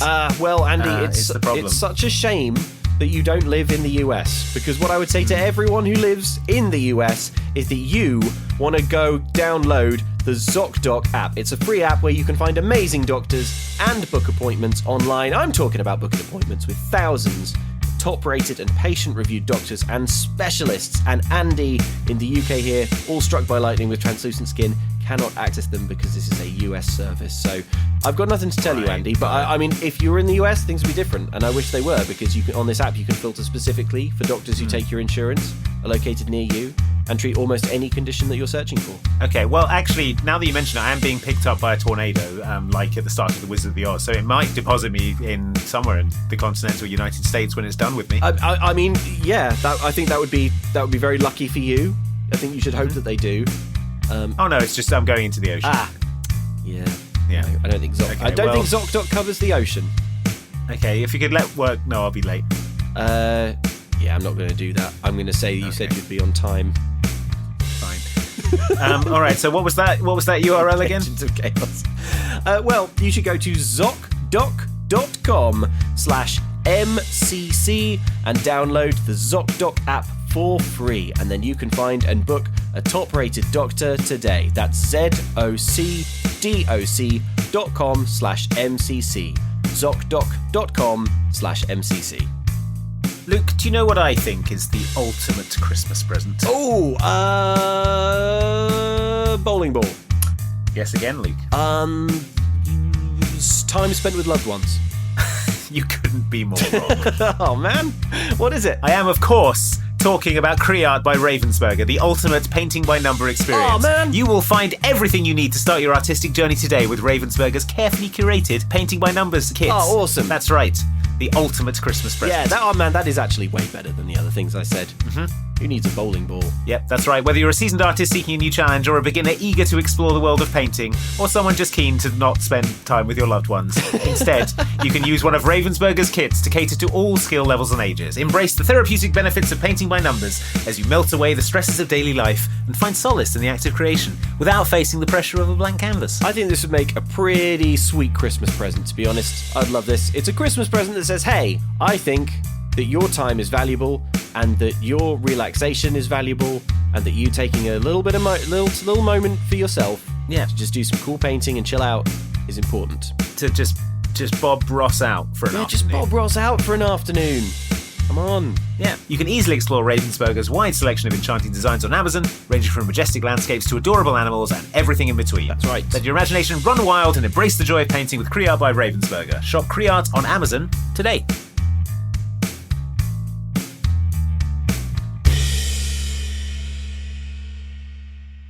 So the snow has stopped. Yeah. Mom is basically spreadsheeting Christmas Day some more. Whoa. Oh, sorry. You missed Peter Scolari's sexy celebrity weather report, where he says that the snow has stopped, but that's small consolation to Jennifer Love Hewitt, who slipped on a patch of ice in Burbank. The sexy weather news that we all need. The other news anchors are all just staring blankly at him, which is such poor broadcasting etiquette. Yeah, right. I mean, you would at least sort of try and make it look a bit smooth, Yeah. Cover paper over the cracks a little. But yeah, so we can see that the stopped snow has made the news on Peter Scolari's weather report. Yes, it has. But also, Edwin Hadley is still doing a bad job of reporting the weather. So, Mum's doing her spreadsheets. She walks through into the living room to find Allie and Joey, and they have charmingly wrapped a cactus in Christmas lights. And Joey says it's our substitute Christmas tree in case Dad doesn't get back in time. This is so bleak. Buy a tree. Buy a tree, you weirdos. Buy a tree before the 23rd of December, you weirdos. You think when Dad gets back, if he makes it back in time for Christmas, when he finally makes it home after that flight, after that drive, he's going to want to go get a Christmas tree? No! Or do you think he's going to want to see a cactus with tinsel on it in his living room? He's going to kick that cactus in half. Yeah. The second he gets in the door. He's going to want to get in, take off his shoes, sit down, fire up the laptop, show you his new JPEGs on bonesforbowser.com. Bonesforbowser.com. Yeah. Full mask off. Bones for Bowser enjoyer. Yeah, so the mum is in absolute pieces at this. Yeah. She's crying. She thinks it's beautiful. The family roast marshmallows together. Yeah, Joey never knew what the fireplace was for because they never had to use it because of Los Angeles' famously clement weather. Mm-hmm. The kids ask Mom if she definitely has time for all of this charming Christmas activity because, she's always working. You dare you work. Always working, Mom. What are you doing to this family by working? And a big translucent face of Walt Disney appears, filling the screen, and shakes its head sadly. Its eyes start pinwheeling and it says, "Stop working, women." Mourning the death of the nuclear family. Yeah, it's just classic. It's just Disney Channel stuff. Okay. What are you going to do? So, cut to, it's nighttime. As Allie sleeps, the machine outside activates. Yeah. A little sort of prong fires out the top of it and starts whirring around. Yeah. Then when Allie wakes up in the morning, she wakes up calmly and goes to the window. But oh no, outside now it's a positive blizzard. A wet, soapy potato blizzard. The snow is now deep and crisp and even outside. Everyone's shoveling. Yeah. Allie explains to Sam that she can't turn off the machine. Sam's mum is trying to get to work at the hospital where it sounds like people are dropping like flies. Yeah, oh my God. So Samantha's mum says that the hospital's on emergency alert. And I assume emergency power. The National Guard has been called out to stop people using the freeways. So presumably they're gunning down motorists trying to stay back. A jumpy young private opens fire on them. Hold your fire, damn it! A rumour is spreading that this snow is being caused by Californians themselves. They're being imprisoned in barns with "Don't open, snow inside" written on the doors. Snow inside. Okay. So Allie has explained to Samantha that she can't turn the machine off and that none of the buttons work anymore. I've written break it ? But I guess it's not something that they've considered. They consider it later. Yeah, they consider it later when the death toll climbs ever high. Yeah. The news has come in that the cast of Friends has been trapped inside their studio, and Edwin Hadley needs to be on it right away or get on the unemployment line. Yeah. But his computer program has just finished the calculations. Sidebar, before we get into that, man, I would watch the cast of Friends trapped inside their studio. That's another one of those jumping off points where you're like, could the DCOM be this instead? It would be like the Breakfast Club, but with Ross in it. Yeah, I mean, Ross, the largest friend, would simply eat the others. Well, I mean, cannibalism is what they'd have to resort to. Yeah, only Ross walks out considerably larger than before, picking his teeth with Phoebe's bones. So his computer program has finished its search. It allows him to now zoom in on 318 Central Avenue, which is where the storm started. Yeah. It's very specific. The computer graphics of this are truly joyful. Storm_notfinal.png is sort of rotating over a PNG on a map. And then when he zooms in, it goes bleep, bleep. Mm-hmm. But the Storm PNG remains spinning the same size in place. It sort of doesn't expand along with the rest of the map. It's just... Well, it's awful, but in a charming way. I'm just seeing if there's a 318 Central Avenue in Los Angeles. 318 Central there Avenue. is one. Yeah, there is one in Glendale. Ooh. Not known for its woods. Not known for its forested areas in Glendale. It is near Griffith Park. Okay, but I don't think they cut through Griffith. I don't think Santa's cabin is in Santa probably Griffith Park. doesn't have a lodge in Griffith Park. In Griffith Park, no. Maybe there was the Forest Lawn Cemetery. I mean, that's where the grave of Walt Disney is. It all comes back. Oh my gosh, yes. It all comes back. He was buried with the weather machine. So we cut back to Allie's house. Mum's had a lot of calls. The uncle and aunt are snowed in and can't make it. So are the grandparents. Dad is stuck in San Francisco. Everything's shut. The roads are closed. He won't be coming home for Christmas. I hate the snow, says Joey. Me too, says Mum. Allie tears up and she looks significantly at her mum's charm bracelet. Yeah, looks like she'll have to wait until the new year to add a new charm to it. To add a 27th charm to it. Meanwhile, Sam's father remains in his grave. Yeah, smash cut to Samantha's mum performing CPR on the victims of a blizzard-induced pile-up. Allie truly is suffering the most of anyone this holiday season. The most that anyone ever has. It is a bit gaudy. The charm bracelet is gaudy, but I mean, tonally, it's a bit off. They should have just not done this thing about Samantha's dead dad and made Samantha's mom an emergency nurse in a hospital that is failing because there's no power and they're like flooded with sort of snow victims. You could have just kept this movie light, but they didn't.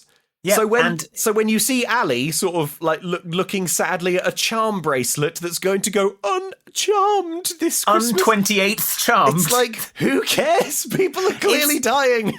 It's so bad for the character of Allie. She's oblivious to the suffering of everyone around her. Yeah. She's so incredibly self-centered. Also, in the midst of this, when we were seeing the TV station before, like, there were loads of TVs like playing rolling news of catastrophic weather, freeways closed, infrastructure collapsing, basically. Yeah. It's like things are getting real bad out there. It's like The Day After Tomorrow. Yeah. It's like a Roland Emmerich film out there. So we see like a sort of Rodeo Drive style shopping street. It's a wasteland of stranded cars. Yeah, it's like the people have abandoned their vehicles in the street. Edwin Hadley he's raging at the traffic, and then up drives a man on a snowmobile. I've put brackets, question mark, close brackets. Yeah. Why does a man own a snowmobile in Los Angeles? I don't know. First question. Second question, what's going on here then? Because Edwin Hadley carjacks him and drives off on it. Yeah, Edwin Hadley presses Y and like does a GTA carjack. Just sort of boots him off, says, I'll be sure to mention you in my Emmy speech as he drives away. Cut to... Everyone's cancelling Mum's parties because no one can get to them. Allie is on the phone. Turns out Blake has cancelled his party because he has a tummy ache and has to go to sleep at 3 p.m. because he's 2. He's cancelled his Christmas party because all of his extended family has been killed in a deadly ice press. This thing is single-handedly destroying our lives, says Sam. Yeah. Thanks, Sam, you asshole, says Allie, because I didn't feel bad enough already. Why don't you cry about it to your dad? Oh, that's right, he's dead. At this point in my notes, I hate Allie so much. At this point in my notes, I've written in capitals, Santa is barely in this. Where's Santa? All he's done so far is pop He's up bothering women with size 7 feet. medium-feeted children. He's just smoke bombing into people's houses. Let me see those feet. Snarling at them. He's not dressed as Santa. He's just threatening children. And again, Santa's weather machine, not a thing. So this movie is really not feeling that Christmassy, all told. Yeah, right. So they go upstairs and into Allie's room just in time to see Joey climbing out of the window. No, Joey, don't do it. It looks like he's, yeah. But in fact, he's seen the device in the window box and he thinks that it's his present.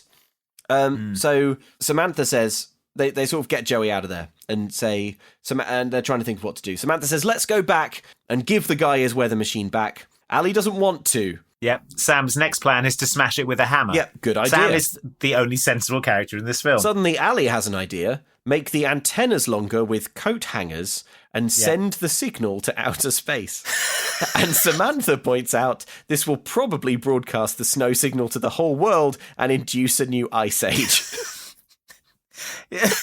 Allie says she's being pessimistic, but isn't that the natural conclusion? Allie hasn't explained what she thinks sending the signal into space will do. Samantha, here's my plan. Send the signal into space, freeze the entire world.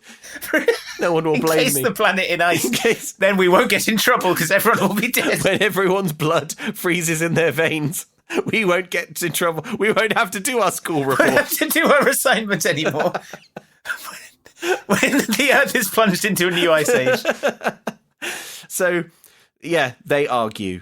Great idea. We'll be responsible for the next ice age. Being such a pessimist. I'm not. I'm being realistic. If you hadn't stolen the machine, none of this would have happened. I didn't steal it. I took it out of the garbage. If you're so worried about it, then why didn't you stop me? I tried to. No, you didn't. You're too chicken like always. Chicken? Yeah, chicken. Great. The electricity.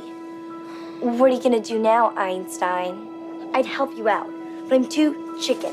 So Allie rages at Sam for being too chicken to stop her from doing the things she does. Yeah, this is all your fault. You stupid idiot. Sam, why you're too chicken to stop me doing the things I do? Why didn't you stop me activating this weather machine? God, I hate her. Then the power goes out as the entire West Coast power infrastructure collapses into blackness. Phone lines, heat, soon it will all start to fail as the USA is enveloped in Santa's eternal winter. So Samantha, who to be fair is coming up with idea after idea after idea, says, do you have a lead box? It worked for Superman. Maybe it'll stop the rays. It is a great idea. Samantha kicks ass. Yes. Allie reveals that, of course, like all dads, her dad has a lead box in the garage. It's something to do with his website. Presumably full of the really extreme stuff.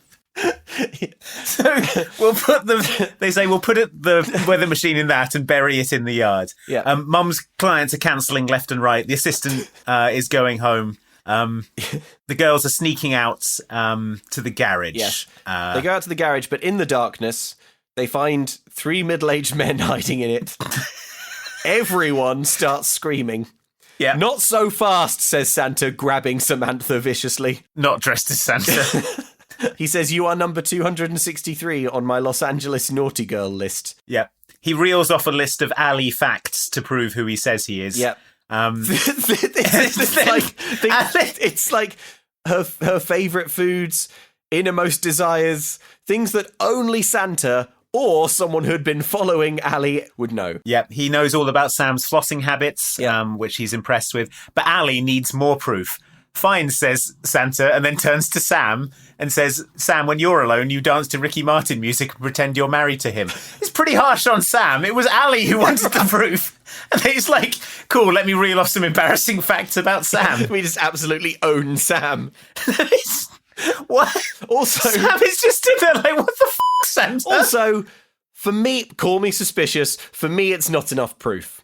If the man in the garage is like, I know you dance to Ricky Martin music, I'll be like, I mean, you could know that if you're Santa. I'm a 13-year-old girl, of course I do. Yeah, exactly. So then Santa starts dunking on Allie's whole family. Oh, yeah. Even though your friends may think you have the perfect family, we both know that things aren't always the way you'd like them to be. The fact is that you, your mother and father, and even little Joey are so busy going in a million different directions that no one ever has time for one another. And even though you put on a brave face and act like it doesn't bother you, it does. Sometimes it makes you very, very sad. So the face of Walt Disney looms back into the screen. Yeah. Stop doing things, women. Stop it. And do my pal Eisner a solid and try Disneyland Paris. We've sorted out the weird smell. Well, we are sorting it.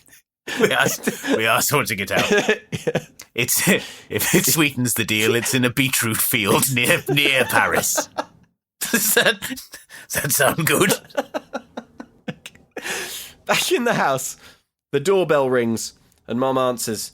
It's Edwin Hadley, the right. weatherman. He says that she's won a contest one night with Edwin Hadley. He asks if he can come in. I don't know. Why have I written, meanwhile, Phoebe and Rachel are probably eating Monica? Oh, it's the Friends thing. Right? The Friends, yeah. Right. So Edwin says, you've won a contest. Once he gets in the house, though, he starts snooping around examining the house because, remember, he knows that the bizarre weather originated at this address. He's trying to find the source of the snow. His hair is matted with soap and potato, as his mum's, even though she hasn't been outside. He couldn't be more suspicious or threatening if he tried. Yeah. He picks up a picture of her husband and he says, "Who's this? Is he in government work? Can't tell you, gotta kill you." He flings the picture onto the sofa and then starts unscrewing her lamp. She offers him some coffee. She's being very tolerant. Well, I mean, presumably, would you like some coffee is a cover for her to go and call the police. Yeah. You would hope. Well, the phone lines are all down, of course. Oh, yeah, of course. She's at the total mercy of any murderer who wants to let themselves in. So Edwin Hadley says, yes, I actually would like some coffee, realising that if he gets rid of Mom on a coffee errand, then he can have a run of the house and find the source of the weather machine. That's right. So he asks for coffee, cookies, candy, nuts, a bowl of fruit, popcorn, toast with butter, a pot roast, yams if you have them. Fine. Back in the garage, Santa explains the machine at last. It's very temperamental. At last. It took him over 2 months to build it, which doesn't seem long enough. It is. We are, as I've said, at exactly the 1 hour mark in this film. And this is when someone asks Santa, why has he built a diabolical weather machine? Should we hear Santa's answer? I'd love to. It's important because I wanted to give people the ultimate Christmas present. A gentle, white snowfall. So simple and so pure that we would all just stop rushing around and take a few moments to be reminded of the magic of the season. So, it was to give the world the ultimate Christmas present. Yep. Gentle white snowfall. Gentle snowfall. But to be fair, what Santa says here is what I would also say if I was put on the spot about making a weather bomb. But his reasoning that gentle snowfall is so simple and pure that we'd all stop rushing around to be reminded of the magic of the season. Again, in any snowfall in Los Angeles, I mean, you've seen what happens in LA when it rains. Yeah. People just pinwheel their cars off the freeway into a canyon. Also, here in the UK, which I have a lot of knowledge of, if it snowed on Christmas, no one could get anywhere. That's why it doesn't matter on Christmas because no one does go anywhere because we all have to endure Christmas Day. That's true, but also you can't go anywhere on Boxing Day if it snowed the day before because that's true. A gentle snowfall is not a thing that our infrastructure can handle. It's been proved time and time again. I imagine there are lots of places in the world where a gentle snowfall would provoke not everyone putting down their smartphones and going, wow, aren't we just a little bit, aren't we? Yeah. Instead, they would start panicking, perhaps assuming that it's a sign of the end of the world. Yeah, and I don't think it's going to cause people to stop rushing around. I think people are going to have to do the same amount of stuff, but it's going to take way longer because the infrastructure can't handle snowfall. Yeah, also, like, the whole day is going to be sort of nervy as everyone tries to figure out, like, why did it snow when the weather said it wouldn't? Yeah, when we live in Los Angeles. Yeah, this is weird and unsettling. Yeah. So Santa's like, okay, now, where is the machine? But yeah, incredibly, this is the funniest shot of the whole film, because we cut to Edwin exploring the house. He opens the door of Allie's bedroom, and the scene we're presented with is Joey sat on the floor holding the weather machine, which is blasting him in the face with snow, and he's going, ah, ah, ah. It's so funny. Bear in mind, we know the amount of snow that is it's like an entire seaboard's worth of weather is being blasted into his face. Also, he's pointing it into his own screaming face. Pointed away from He can point it away if he wanted. We are to infer that he snuck in here because he thinks that this machine was his present, you'll remember. Yeah. And so he went and grabbed it, only to have an entire seaboard's worth of snow fired into his open mouth. It's like, oh, you got me a Nerf gun for Christmas, thank you. Oh no, it's shooting me in the face. Oh no, it's still doing it. I'm still pulling the trigger. I'm still pulling. Oh, I'm reloading it. Oh, pong, pong, pong. Oh no, it's still going. So yeah, he's getting covered in a dense layer of ashy potato soap. Edwin rushes up. A weather-making machine, he says, instantly grasping what's happening. Mm-hmm. And then he says the line that is doing a huge amount of narrative heavy lifting. From now on, I will be the greatest weatherman in the world because I will control the weather. Yep. Really low ambition for this. But yeah, he's basically announcing that he is now Weatherman, the newest supervillain. Yes, that's right. He is now, yes, exactly. He's no longer a weatherman. He's now Weatherman. Yeah. His first act as weatherman. I think today it'll be sunny. Yeah. Oh, it was. He's the greatest weatherman in the world. I mean, it's not. He lives in Los Angeles. Presumably he gets it right 90% of the time anyway, because it's sunny all the time in Los Angeles. Do you need a weatherman in Los Angeles? Can you not just put up a JPEG of the sun? Yeah.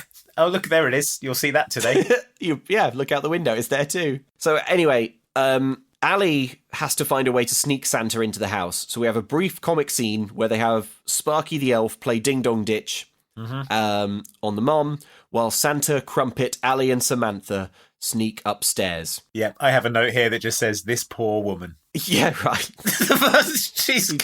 Her husband is stranded. Yeah. Her business is collapsing. Yeah. And her house is full of capering men running up and down her stairs. And now she's being ding-dong ditched by Patrick Star from SpongeBob SquarePants. Snow is being fired into her house. Her lungs are full of potato. So the gang bumps into Edwin coming down the stairs. Edwin, give me the machine, snarls Santa. Santa snaps around. But Edwin turns and runs, and in his first act as supervillain Weatherman, clambers out of Allie's window, slips, smashes his ribs on the ledge, and falls to the ground in a crunched up bone. He does manage to make it to the snowmobile. The others go down the stairs and out the front door, and Edwin speeds off. I know a shortcut, says Allie, and they start jogging. Yep. Nothing can stop me now, says Edwin as he races through the snowy streets, but the previous owner of his skidoo jumps in front of him. He turns to avoid him. Presumably thinking life without his snowmobile is not worth living, so he leaps in front of the speeding snowmobile. But luckily Edwin turns... and then he ramps into a candy factory, does a flip, and lands in a big vat of molten chocolate for some reason. Yeah, it's quite a good-looking stunt. I watched it several times. It does feature like sort of a big mannequin flying through the air, which always pleases me. And lands in this vat of chocolate that is unhygienically just there, unsealed. Yeah. He rises up from it like the T-1000 with the weather machine still in his clutches. Yeah. What follows is a sort of... very tense cat and mouse game through a fact. It's a lot like the end of Child's Play 2. They're moving through this factory, being stalked by an insane weatherman. Security at this candy factory is bad, I've written. Yeah. Because everyone's just like wandering around and touching the candy. No one's stopping them or doing anything about it. So the gang survey the scene. Santa tells Horace, the snowmobile guy, that he'll bring him a new one for Christmas. Samantha says it's like he vanished. But then Allie finds a set of chocolate footprints. They lead to nothing. They stop abruptly. And Santa is puzzled. But then Sparky notices chocolate dripping onto his hand from above. That's right. It's like that bit in Alien where the water drips down on the dude just before he's got by the xenomorph. Yeah, or any like horror film when I think it happens in Predator as well, like blood is dripping from a hanging body. Yes, yeah. So it's like that horror trope, but it's chocolate dripping, and they look up and see Edwin on a gangway huddled above them, covered in chocolate, clutching the machine and a candy cane defensively. Stand back, he says, presumably threatening to press the earthquake button.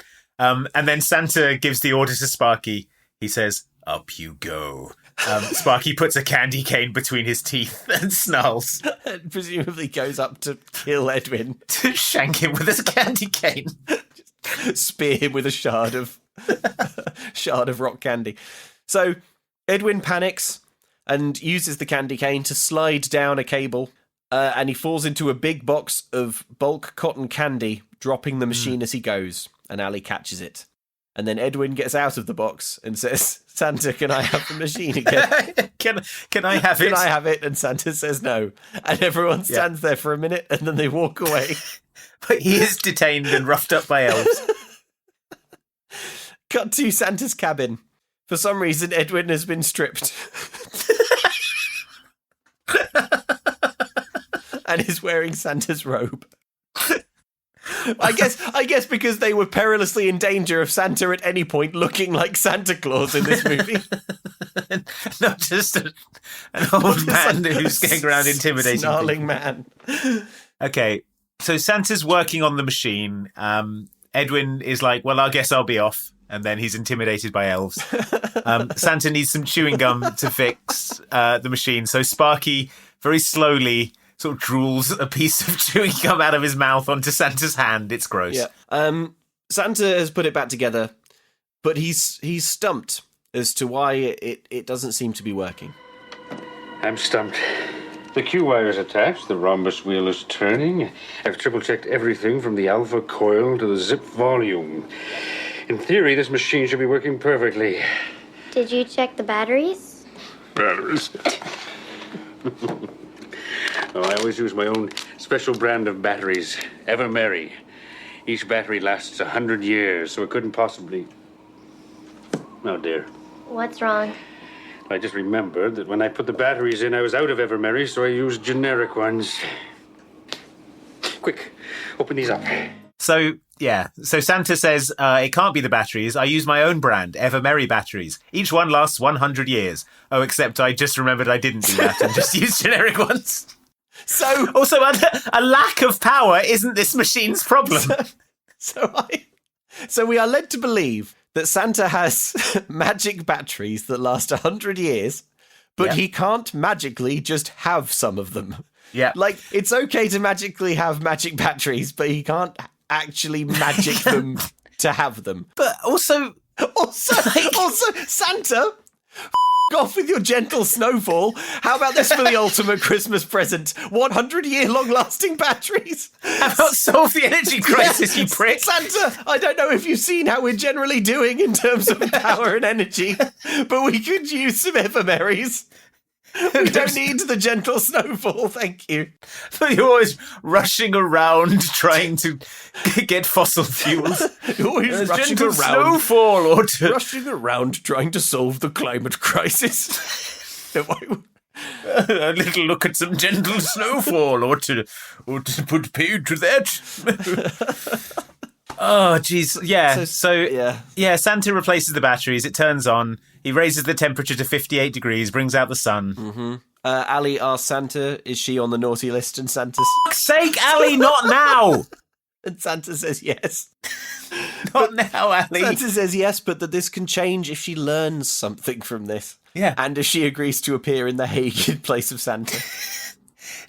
Then he gives a sort of like talk about how great Allie is. He's like, I have high hopes for you, Allie Thompson. You're a trailblazer with a great sense of adventure. She's a dick who's learned nothing and not redeemed herself at all. She only felt bad when she was directly affected. This whole scene, Sam, who did as much to stop this as Allie did, is standing simpering in the background going, oh, Allie. Allie did Oh, it. hooray, Allie did it. Allie also caused it. She's a girl who stole a weather machine because she didn't want to do her English report. Yeah. And of this person, Santa says, you're a trailblazer with a great sense of adventure. She didn't want to do her homework, so she melted the western seaboard. Thousands of people. Yeah. Allie is the worst, and Sam gets no like nice thing from Santa where he says how great she is. Nope. She just stands there going, oh, Allie, you're the main character. He just turns and snarls at her and says, don't dance to Ricky Martin anymore. So Santa says that being a brilliant genius like Allie comes with a lot of responsibility. Yeah. For example, he says, imagine if I just decided to skip Christmas. Santa says to illustrate the importance of unselfish acts. Yeah. Then Allie and Santa embrace. I've written Samantha doesn't get a hug. She didn't steal the weather machine. She did just as much to help and just stands there sort of like simpering while Santa and Allie hug. You did a wonderful job helping me today, Allie, and I'll never forget that, says Santa. Also, Sam was there. So frustrating. So Edwin pipes up and says, can I leave? And Santa stamps over to him with his head lowered like a charging rhino. Because it's time for a Santa bollocking. He says, spittle flecking his beard. He says, what? Screams in Edwin's face, I couldn't be more ashamed. He says, what happened to you? Edwin, he says, as a child, you were bright and inquisitive. What made you so mean? Edwin says it's not fair. Ever since he was a boy, he wanted to be a meteorologist, and now he is one, so I don't know what the problem is, but for some reason he's crying. Where other little boys could look at a cloud and see a pony or some ice cream, he just saw condensed forms of atmospheric moisture. He sobs. What? Yes, he was desperate to be a meteorologist. Yeah. And has become one. So what is the problem, Edwin? Well, what you need is a new challenge, says Santa, a place where the weather is exciting, where you can share your knowledge with people with the same passions as you. I can send you there if you promise to be good. And Edwin swears that he will. Yeah. It's nearly time for Christmas now, but first, Allie asks Santa for a favour, whispered. Incredibly. Allie asks Santa for a favour. And I'm like, sweet, she's going to ask for Sam's dad to be brought back to life. But no. That's not to have to do her homework. Kill my teachers. Yeah. She asked for her dad to be able to get his connecting flight. From SFO to LAX. LAX. Or I guess rent a car. There are many ways he could do it. So that's the favour she's asked for, because we cut to Christmas morning. Allie comes downstairs, Mum and Joey follow. Mum looks at Allie and says, Allie, I couldn't get your rollerblades. And Allie says, Mum, I forgot all about my rollerblades. The kids say they don't want to open any presents until Dad gets home, and Mum's like, I don't know, he could be a while, it might not be today. But then there's a flash, and behind Allie, on the crappy cactus tree, a postcard has appeared with a photo of Santa and Sparky and Crumpet on it, and it says, your gift should arrive right about ... now! ! Even in his letters, Santa is snarling. Honk honk, goes a horn outside. It's Dad. They all run, hug and embrace. Yay. There's snow everywhere still. Yay. How did you get a ride in that? Says Mum, pointing to the vehicle. I met two guys going my way, says Dad. The window rolls down. It's the elves, of course, Sparky and Allie and waves at Crumpet. them. Yep. Dad says their names are Sparket and Grumpy. And then Allie says, it's Sparky and Crumpet. And Dad says, how do you know the names of these two odd men who drove me home from the San Francisco airport? And Allie smiles and says, it's kind of a long story. And Dad's like, yep, no further questions. That's like, good, let's hear it, because this is troubling. Yeah, but no, that doesn't happen. Instead, they just all go in the house. So Dad gives the mum a charm. It's a snowflake for her bracelet. Yeah. They love on each other for a bit. And then he says, I love you all so much. And being here is the ultimate Christmas present. Santa is watching all of this unfold on CCTV and then starts making out with his wife. The family. We see the family. They all enjoy clumping the caustic soap powders into loose fistfuls and throwing them at each other. And the film ends with a shot of Edwin in Antarctica, I think, teaching a bunch of nerds about weather. Yeah, they're all dressed like him. They all have stupid bow ties on like he does. Yeah. This class will be technical and difficult, he says. He's so cool, says a nerd. And then the film ends. And then that's all of this film that they made. Yeah. They were like, well, that's all we've got. That's what we did. So that's the movie we made. Well, we were going to make more, but we lost the keys to the studio. We couldn't get back in. Turns out we actually did have 90 minutes of footage if we didn't cut all the bits where Santa's snarling angrily. So well, it's probably fine. Yeah, so that was the ultimate Christmas present.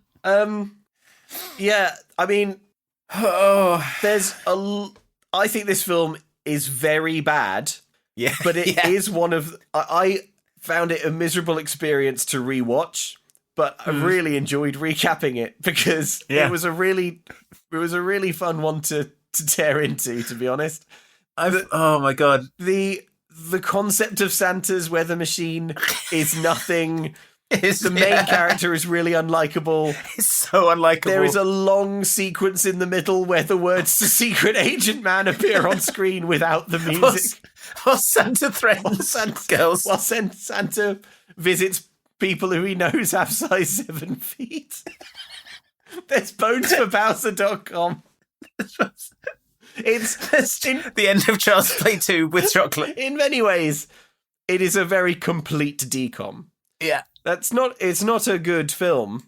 It's not a good DCOM, but it is a complete DCOM. Yes. It does, like if we had a bingo card, I feel like this would be it would be filled in for sure. Yeah.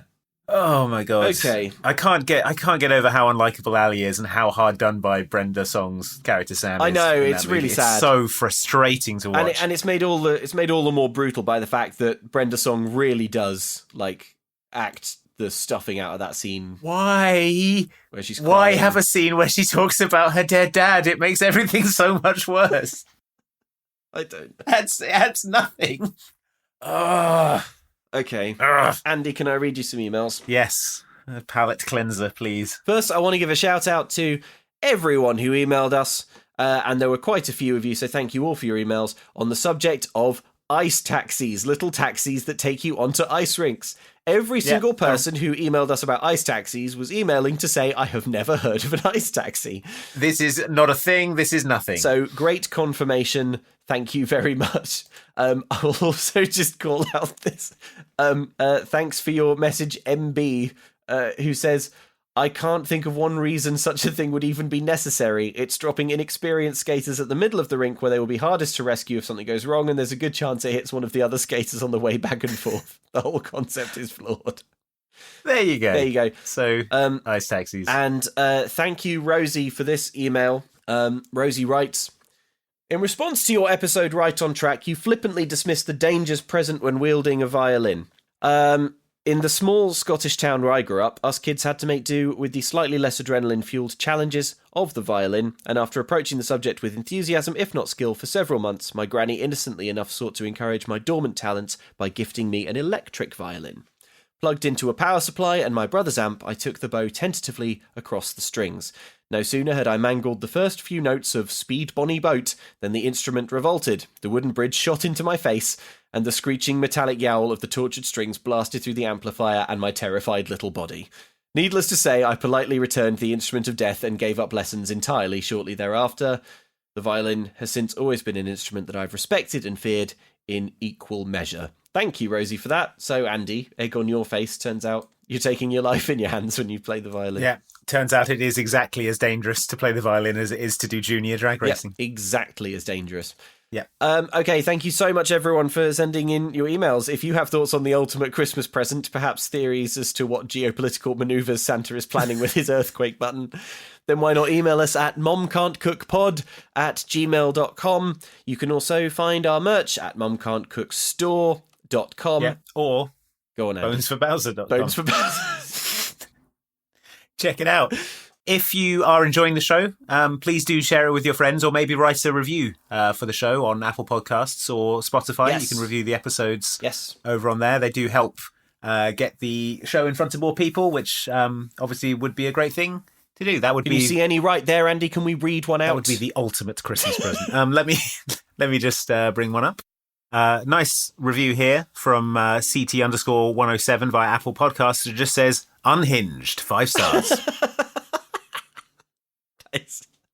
That is actually quite nice. That's a good one. Jess Riordan via Apple Podcasts here says, I was going to write a funny review saying how I hate listening to this podcast in public because they inevitably say something that makes me laugh to myself like a weirdo. But honestly, I'd like to thank Andy and Luke for providing such an enjoyable, funny and comforting podcast. Thank you very much. Shucks, thanks. Man, I'm going to go Jess. read more of these. This is nice. Go and read some reviews. Okay, thanks, folks. And hey, look, if you don't want to wait a whole fortnight for the next podcast episode, then just don't. That's right.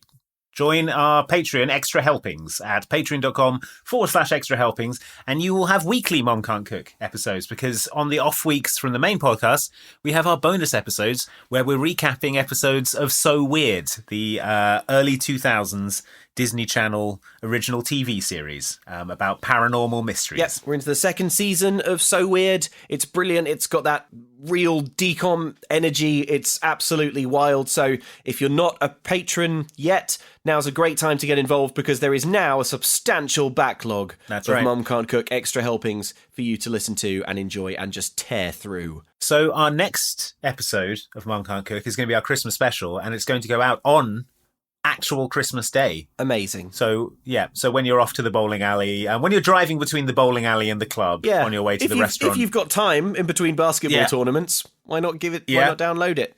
Give it a listen. I'm going to tell you what we're watching for the next episode. Well, Luke, it's not a DCOM. It's the ultimate Christmas present to ourselves. Yeah. We're not doing a DCOM this time. No, we're doing a 2018 TV movie. Oh, yeah. Which is available on Prime Video in the UK. I'm not sure where else it's available, but you should be able to find it. I imagine you will be able to find it to stream easily in the US. I have not checked that. I just have a strong feeling. Okay, the film is... Oh my god. 2018's A Very Nutty Christmas, starring Melissa Joan Hart.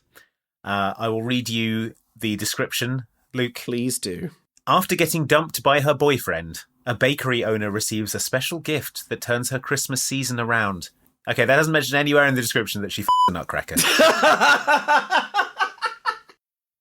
Okay, look. All right, let's put the tiger on the table, folks.